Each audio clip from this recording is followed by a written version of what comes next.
신명기 15장 15절. 너는 애굽 땅에서 종되었던 것과 내 하나님 여호와께서 너를 속량하셨음을 기억하라. 그것으로 말미암아 내가 오늘 이같이 네게 명령하노라. 아멘. 우리 신앙 고백하겠습니다. 주는 그리스도시요 살아계신 하나님의 아들이십니다. 아멘. 우리 옆에 있는 분들하고만 인사하겠습니다. 말씀 각인으로 복음 체질 됩시다. 우리 한 번 더 인사하겠습니다. 기억하면 이깁니다. 읽어드린 말씀 가지고 기억하라는 제목으로 말씀을 선포하도록 하겠습니다.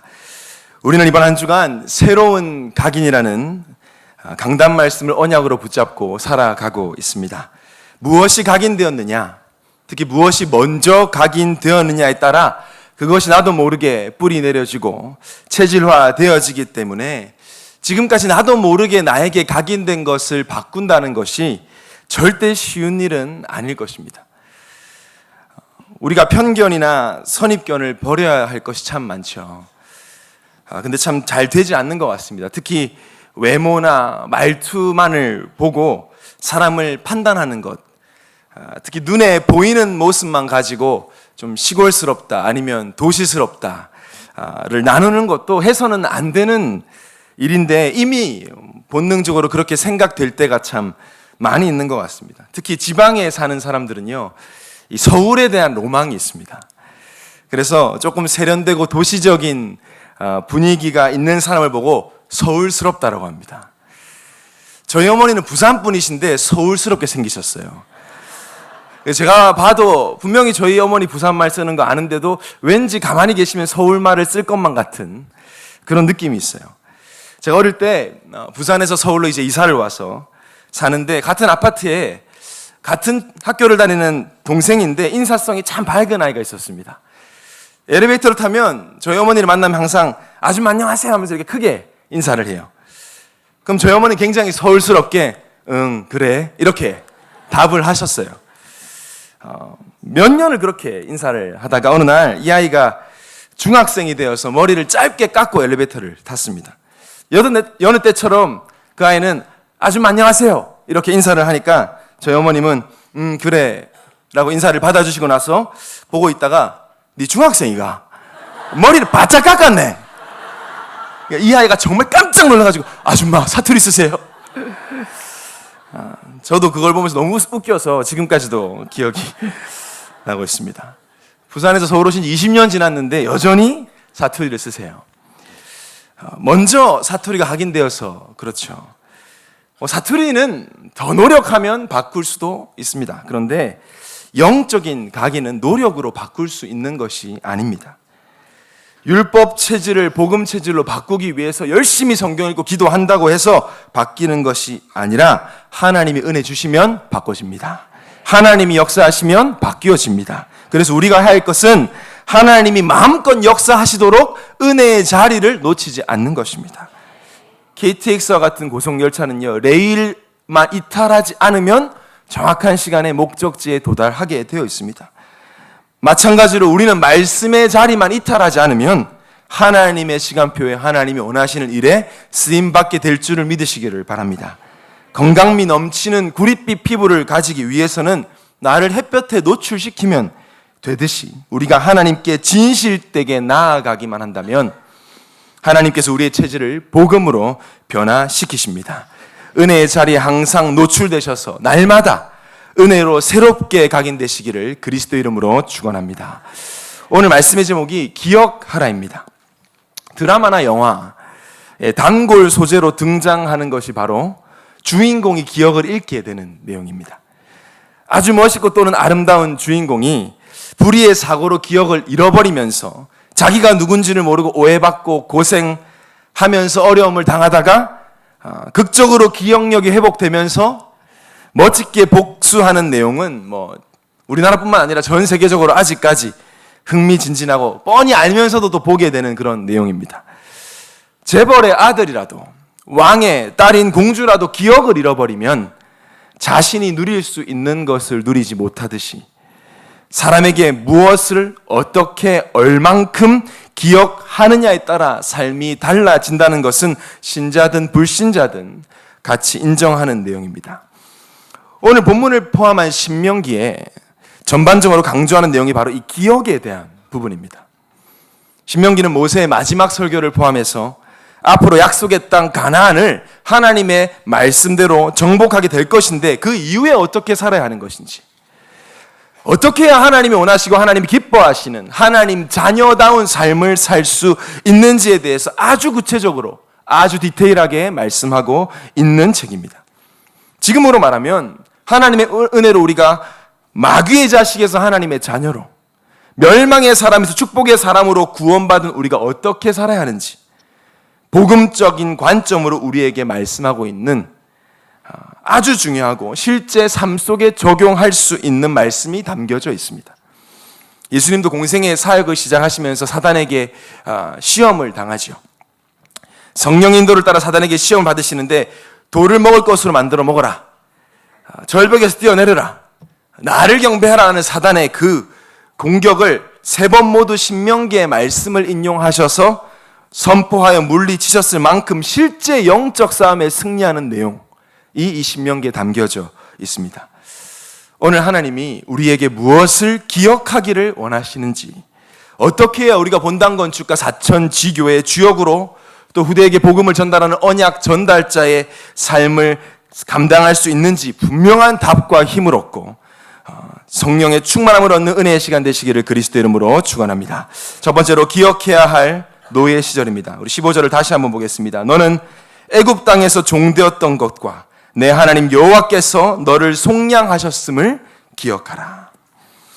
우리가 사랑하는 사람 또는 가까운 가족 같은 사람에게도 조심하는 게 뭐죠? 그 사람의 아픈 기억을 드러내는 말이나 행동을 하는 것을 참 조심합니다.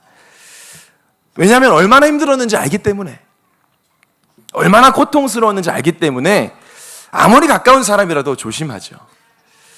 그런데 우리를 너무나 사랑하는 하나님께서, 이스라엘 백성들을 너무나 사랑하셨던 하나님께서 왜 애굽 땅에서 종되었던 것을 기억하라고 하실까요?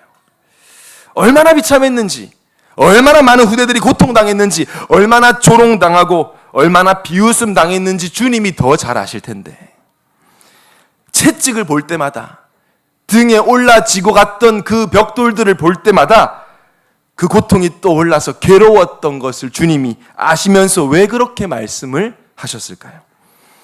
하나님께서는 오늘 읽은 신명기 15장 15절 뿐만 아니라 여러 번 이 말씀을 하십니다. 출애굽기 20장 2절에도 십계명을 전달하기 직전에도 그냥 주지 않으시고 나는 너를 애굽 땅 종되었던 집에서 인도하여 낸 내 여호와라. 같은 본문인 신명기 5장 6절에도 똑같이 얘기하세요. 나는 너를 애굽 땅 종되었던 집에서 너를 인도하여 낸 내 하나님 여호와라. 우리가 후대를 위해서 기도할 때 붙잡는 말씀인 신명기 6장 4절에서 13절에는 우리가 마음을 다하고 뜻을 다하고 여호와를 사랑하고 하나님 말씀을 마음에 새기고 자녀에게 집에서나 길에서나 누워서나 일어나서도 강론해야 되는 이유가 뭐냐?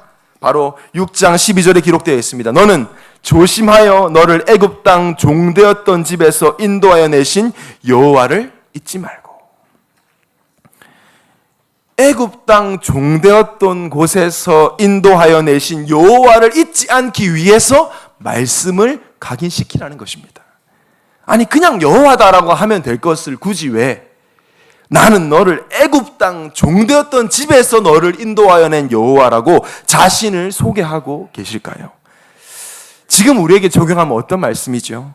하나님 만나기 전에 그 시절, 마귀 자식으로 태어나 사단에게 끌려다니고 있으면서 너무나 어리석게도 내 인생 내가 책임지겠다고, 내 가족들을 내가 책임질 테니 나만 따라오라고 떠들어댔던 그 시절, 나만 잘 되면 되고 내 자식만 잘 되면 되고, 눈에 보이는 돈, 명예, 성공, 건강, 사람에게 인정받는 것에만 혈안이 되어서 사람에게 상처를 주고 받고 정신없이 성공을 위해 달려가다가 다 무너졌던 그 시절을 기억하라는 것입니다. 아니 왜 그 지긋지긋한 시간을 기억하라고 하시죠? 가뜩이나 지금 그때의 체질 때문에 너무 힘든데, 조금만 더 어릴 때도 빨리 복음 듣지 못한 게 지금까지도 한스러운데 왜 하나님께서 우리에게 오늘 그 시절을 기억하라고 하십니까? 사단은요, 아담을 무너뜨렸던 창세기 3장 때부터 지금까지 딱 한 가지 전략을 가지고 사람들을 무너뜨리고 특히 신자들을 무너뜨리고 있습니다. 어떤 전략이지요? 바로 잊어버리게 하는 전략입니다. 아담과 하와가 잊었습니다. 뭘 잊었지요? 하나님께서 하신 말씀을 잊었습니다. 선악을 알게 하는 나무의 열매를 먹으면 정령 죽으리라. 죽이려고 주신 말씀이 아니라 살리기 위해서, 복주기 위해서, 사랑해서 주신 그 말씀을 잊었습니다. 창세기 1장 27절, 28절에 분명히 하나님께서 말씀하신 하나님이 형상대로 지음받은 너희는 나와 함께 해야 정복하고 다스리는 축복을 누릴 수 있다라는 그 축복의 말씀을 잊었어요. 하나님과 함께 동행해야 행복하다는 그 사실을 잊었어요. 처음부터 우리 마음대로 살라고 사람을 만드신 게 아니라 하나님 안에서 주님과 함께 사는 것만이 사람답게 사는 것임을 잊었습니다. 그래서 사단의 유혹에 넘어가게 되고 하나님의 말씀에 불순종한 죄를 짓게 되어서 죄인으로 전락하고, 그래서 하나님을 떠나게 되는 인류 최악의 비극적인 사건이 잊은 것 때문에 일어나게 된 것입니다. 그래서 어쩌면 하나님 떠난 죄는 하나님의 원래 축복을 잊어버린 죄, 원래의 축복을 기억하지 못한 죄라고도 할 수 있습니다. 그리고 아담 이후에 태어난 모든 인간은 죄인으로 태어나게 되고, 죄인으로 태어난 모든 인간은 한 명도 빠짐없이 이 영적 문제를 가지고 살아야 되는데, 이게 어떤 영적 문제죠? 바로 영적 치매를 가지고 살아야 합니다. 영적 치매라는 무서운 질병을 다 가지고 살아가야 합니다. 육신적인 치매보다 더 무서운 게 영적 치매입니다. 잊어버려요. 하나님 떠났을 때 내가 어떤 상태였는지, 얼마나 비참했던 처지였는지를 또 잊어버립니다. 은혜 없이 마귀의 손에 끌려다닐 때 내 영혼이 얼마나 무섭고 불안한 상태였었는지 또 금세 잊어버리고, 나와 내 가정을 그렇게 힘들게 했던 세상 속으로 또 달려갑니다. 사단이 그렇게 우리를 속이고 공격합니다. 이스라엘 백성이 어린 양의 피를 바르고 무려 430년 동안 노예되었던 삶 속에서 빠져나옵니다. 구름 기둥, 불 기둥을 따라 홍해도 건넙니다. 막강한 애굽 군대와 바로왕이 홍해에 수장되는 것도 봅니다. 근데 또 잊어버립니다. 또 원망합니다. 또 불평합니다. 어느 정도로 잊었느냐? 다시 애굽으로 돌아가자고 합니다. 다시 우상숭배 하자고 합니다. 심지어 송아지를 만들어서 이 금송아지가 우리를 인도했다고 기억에도 없는 소리를 합니다. 모세가 하나님과 대면하는 시간이 길어지자 백성들이 아론에게 찾아가 역정을 내면서 우상 만들자고 합니다. 출애굽기 32장 4절에 아론이 그들의 손에서 금고리를 받아 부어서 조각칼로 새겨 송아지 형상을 만드니 그들이 말하되 이스라엘아, 이는 너희를 애굽 땅에서 인도하여 낸 너희의 신이로다 하는지라. 미친 것 같아요. 이분들이 인격이 부족하거나 영적인 문제가 심각해서가 아니라 노예되었던 그때를 완전히 잊었기 때문입니다. 기억하지 못하기 때문입니다. 기억하셔야 합니다. 하나님 떠나 죄 가운데 살면서 마귀 종로로 됐던 우리의 과거를 기억하셔야 합니다. 부끄럽고 창피한 기억이 아니에요. 그 속에서 우리를 건지신 하나님과 지금 우리는 영원히 함께 하기 때문에 다시는 노예 생활할 필요가 없기 때문에 우리는 그 저주에서 빠져나왔다는 것을 기억하시기를 바랍니다.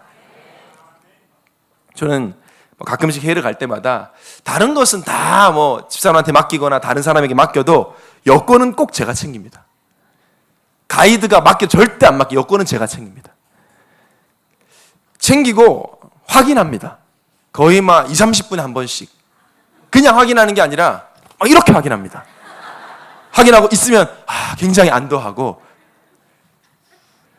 장시간 비행하면 불 끄고 잘 때 되면 그냥 자면 되는데 또 확인해요. 이렇게 있다 하고 자요. 옆에 사람이 보면 좀 이상한 사람처럼 보일 만큼 제가 왜 그러겠습니까? 뭔가의 기억이 있어서 그래요. 제가 중학교 1학년 때 아이스하키 선수 생활을 할 때 전지훈련을 캐나다로 가는데 비행기를 저렴한 거를 끊는다고 중국, 미국을 거쳐서 캐나다로 가는 비행기를 단체로 타고 가는 겁니다. 어리니까 중학교 1학년이니까 이제 수속하고 들떠가지고 이제 다 수속 끝나고 이제 게이트를 통과해서 버스를 타고 활주로로 이동해서 이제 비행기를 타고 가는데 그 활주로 이동하는 버스 안에 제가 여권을 놓고 내렸어요. 계단을 다 올라가는데 하나님 은혜죠.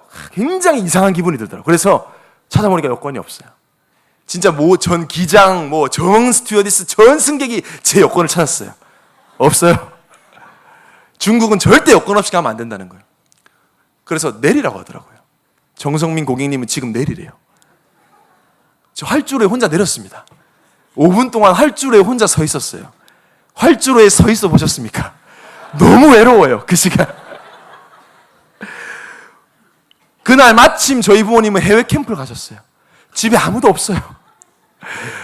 그래서 혼자서 막 여행사하면서 했던 그런 정말 아픈 기억이 저에게 있어요. 그 이후로는요, 저는 여행할 때, 잘 때도 여권 가지고 잡니다. 어떤 여권을 안 맡깁니다. 제가 가지고 있습니다. 당연히 있는 거예요. 근데 막 찾고 있으면 감사해요. 있어주는 게 고마워요. 왜죠? 여권 잃어버려서 당했던 그 시련을 기억하고 있었어. 우리에게 차마 포럼하기도 민망하고 아픈 기억이 있을 수 있습니다. 그러나 오히려 그것 때문에 다시는 하나님 떠난 상태로 돌아가지 않겠다고 결단되어진다면 그것은 축복으로 바뀌게 될 것입니다. 지금도 우리는 죄인 되었던 체질이 있습니다. 다행인지 불행인지는 몰라도 그래서 살아가면서 하나님 떠난 그 시절을 기억하기가 그렇게 어렵지 않습니다.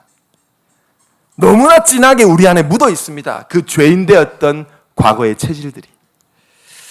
매일매일 살면서 우리는 죄인 된 나를 다시 확인할 수 있습니다.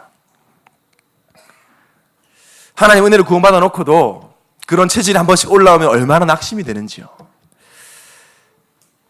이번 랩먼트 대회를 할 때 핀 포럼이라는 강의를 저도 하나님 은혜로 맡아서 강의를 진행하게 되었습니다.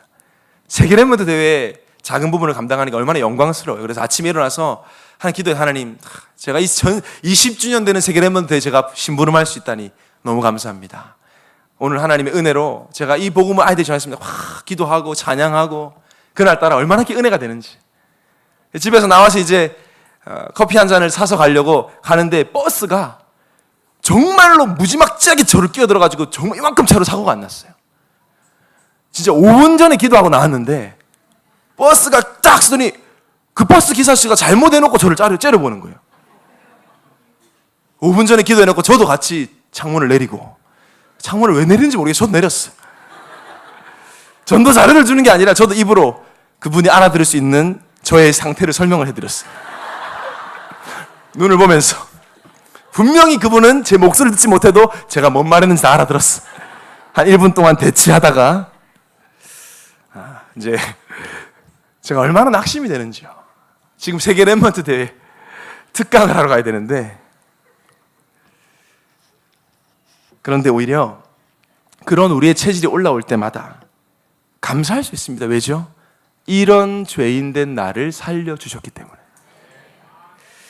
이렇게 세상의 노예, 나 중심의 노예, 육신 중심의 노예, 성공 중심된 노예인 나를 자녀 삼으시고 전도자로 인도하셨음에 감사할 수 있습니다. 어쩌면 우리가 눈에 보이는 응답을 받고 문제가 해결되는 것보다 내 더러운 체질이 드러나는 것이 더 크고 가치 있는 응답일 수 있습니다. 왜냐하면 그때마다 그 순간마다 매일 나는 은혜 아니면 안 되는 사람이라는 게 인정되기 때문에 그렇습니다. 항상 기억하셔야 됩니다. 치유의 시작은 인정입니다. 인정하면 치유가 시작됩니다. 미국의 재활센터들, 유명한 재활센터들, 약물 재활센터, 마약 재활센터, 알코올 중독 재활센터, 성중독 재활센터 등 이 미국에는 재활센터들이 시설이 참 잘 되어 있습니다.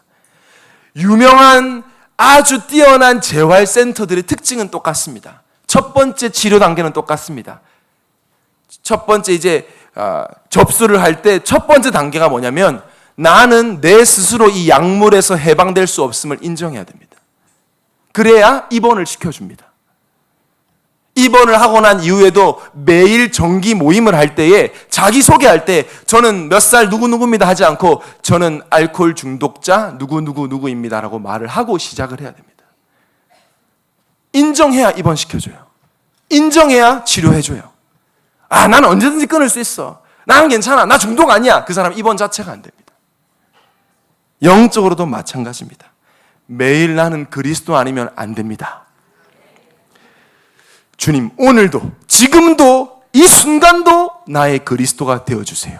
나는 그리스도 없으면 안 돼요 라고 인정하는 사람은 치유가 시작되는 줄 믿으시길 바랍니다. 이 고백이요, 하나님이 가장 기뻐하시고 반면에 사단은 가장 싫어하는 고백입니다.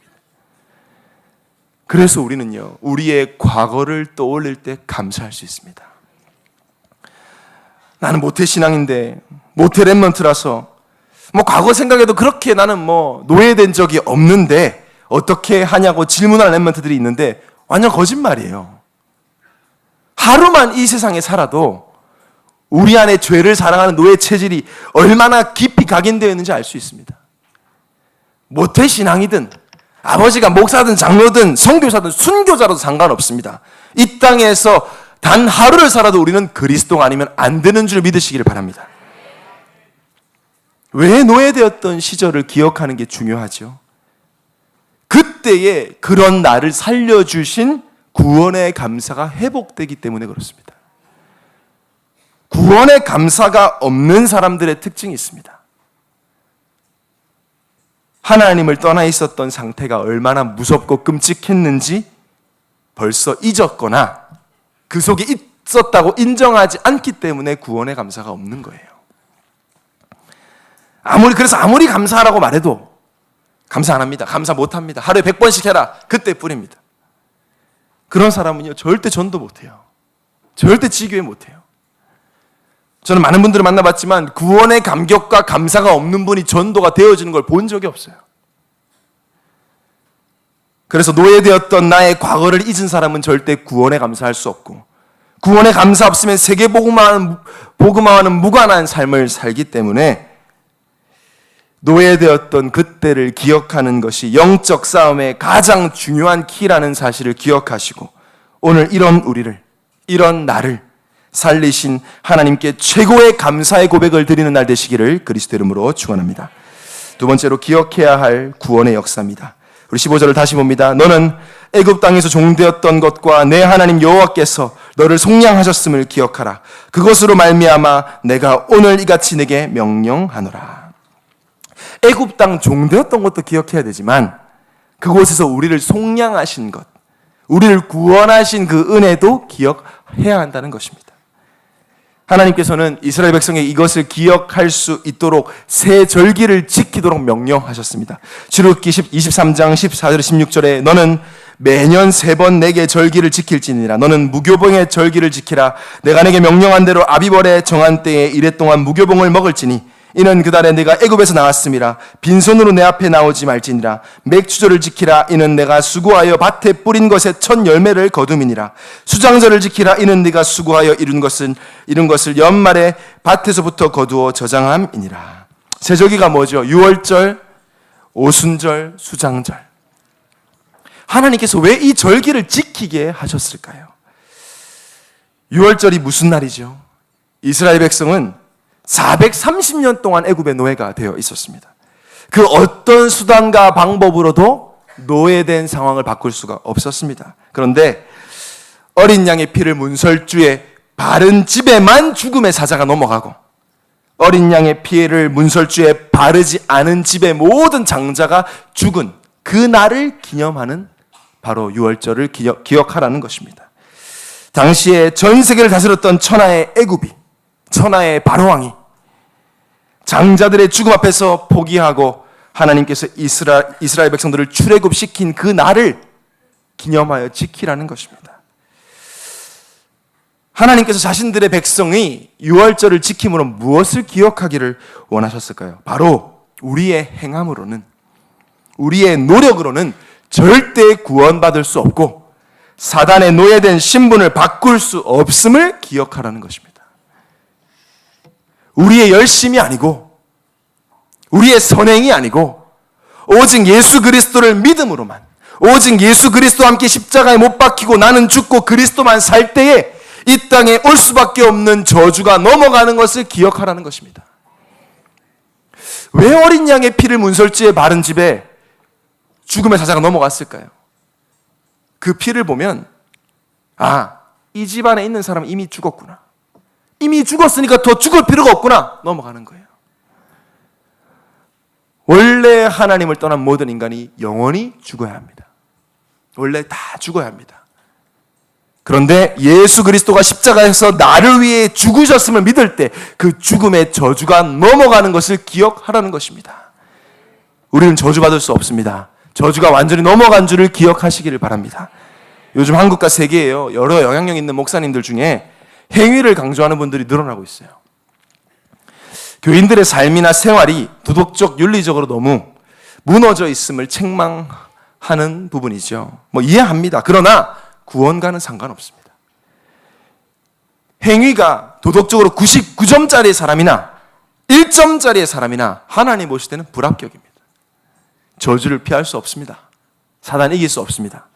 의인이 아니고서는 구원을 받을 수 없는데 의인은 하나도 없다고 성경은 말하고 있습니다. 그래서 에베소서 2장 8절에서 9절에 너희는 그 은혜에 의하여 믿음으로 말미암아 구원을 받았으니 이것은 너희에게서 난 것이 아니요 하나님의 선물이라. 행위에서 난 것이 아니니 이는 누구든지 자랑하지 못하게 함이라. 복음 가진 사람이 왜 저래? 장로가 왜 저래? 권사가 왜 저래? 예수 믿는 사람 저럴 수 있나? 저럴 수 있습니다. 저렇게 이상해도 하나님의 사랑으로 구원받았습니다. 저렇게 이상해도 저주가 넘어갈 수 없는 예수 생명을 가지고 있음을 기억하라는 것입니다. 어떤 분이 이렇게 주장합니다. 자꾸 그런 식으로 은혜만 강조하니까 마음대로 살면서 타락하고 방종하는 거 아니냐고. 거기 좀 행위를 강조해야 된다고. 방종하지 않냐고. 어떤 성령이 우리를 방종으로 인도합니까?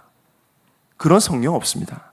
성령은 우리 안에 계시면서 우리를 원래 하나님이 창조하실 때에 약속하신 그 축복의 형상으로 우리를 인도하고 계심을 믿으시기 바랍니다. 연약한 거 다 아세요, 하나님이. 알고 부르셨어요. 우리가 연약한 걸 아시고 부르신 하나님께서 우리를 세우시고 살리시는 것을 믿으시기를 바랍니다. 오순절은 무엇을 기억하기 위해 지키라고 하시는 거죠?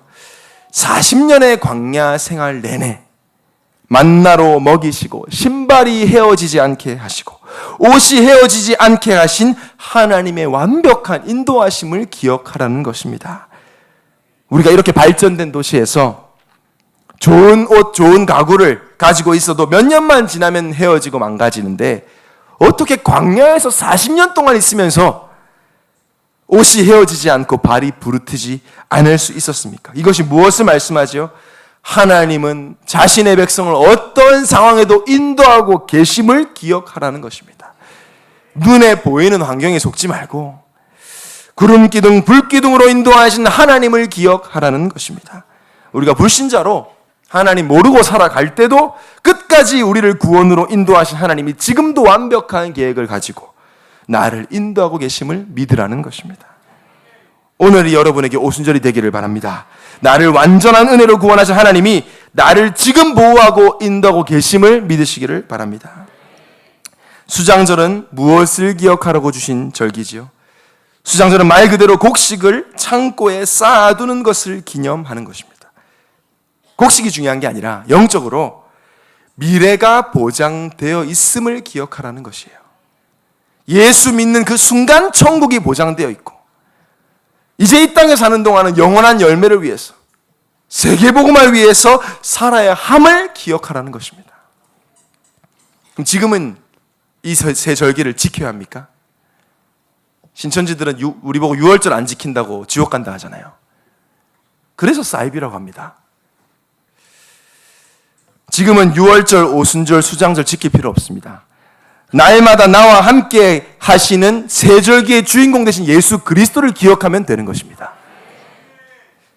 세절기, 바로 예수 그리스도의 십자가의 죽음과 부활로 이루신 완벽한 구원, 그리고 보장된 하나님의 나라와 하나님의 약속을 믿는 자에게 주시는 성령 충만. 쉽게 말해서 사도행전 1장 1절과 1장 3절과 1장 8절, 1, 3, 8. 그거 기억하라는 것입니다. 예수 그리스도를 통해서 절기는 폐지된 것이 아니라 완성되었습니다. 날마다 우리는 말씀으로 예수 그리스도 안에 있는 축복을 기억하기만 하면 됩니다. 새절기가 아니라 예수 그리스도의 이름, 그 이름과 그 이름의 능력과 세상 살릴 하나님 나라의 축복을 소망하며 우리의 힘이 아닌 성령의 충만함을 힘입으면 나와 내 가정과 현장은 살아나게 될 줄을 믿습니다. 이러한 축복이 여러분의 삶 속에 오늘부터 성취되기를 그리스도 이름으로 축원합니다. 결론으로 말씀을 드리겠습니다. 세계 최고 인재들의 집중력 훈련법이라는 책에 보면 구글이나 애플, 페이스북 같은 세계 최고의 기업과 하버드, 옥스퍼드 대학 같은 인재들이 다니는 학교의 학생들은 일반 사람들과는 다른 집중력을 훈련하는 내용이 있다고 합니다. 그것이 바로 무슨 시간이었냐면 멈춰서는 시간을 가진다고 해요. 이 작가는 아무것도 하지 않는 명상의 시간을 통해 지금에 집중하는 뇌를 단련시켜서 혁신을 일으킨다라고 말하고 있습니다. 불신자 엘리트들은 멈추는 시간을 통해 자신이 성공해야 되는 이유를 끊임없이 기억해냅니다. 다른 사람을 누르고 올라가야 될 동기를 스스로 부여하고 자신의 이름을 더 많은 사람들에게 알리려는 목적을 되새기는 거죠. 말 그대로 창세기 3장, 6장, 11장을 각인시키는 시간이죠. 그들을 살릴 우리는 그럼 어떻게 해야 하겠습니까?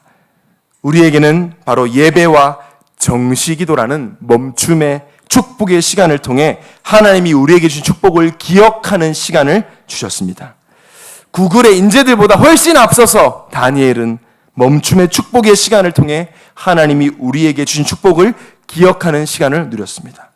그래서 세상 살리는 지혜를 얻었습니다. 예배 때마다 우리는 기억할 수 있습니다. 과거 사단과 운명의 노예였던 나를 살리신 예수 그리스도의 은혜를 기억할 수 있습니다. 기도하기 위해서 하나님 앞에 멈추는 그 시간을 통해서 우리는 이렇게 무능하고 모자라고 부족한 나를 살리신 십자가의 사랑을 기억할 수 있습니다. 강단의 말씀을 묵상할 때 하나님 원하시는 나의 것, 나의 현장을 발견하고 세상을 살릴 수 있습니다. 우리가 예수 그리스도의 능력과 그 사랑과 그 속에 있는 축복을 기억하는 멈추는 시간을 통해서 나를 구원하신 하나님의 은혜가 충만해서 날마다 새로운 각인을 체험하며 세상 살리는 응답을 받게 될 줄을 믿습니다. 승리하시기를 그리스도 이름으로 축원합니다. 우리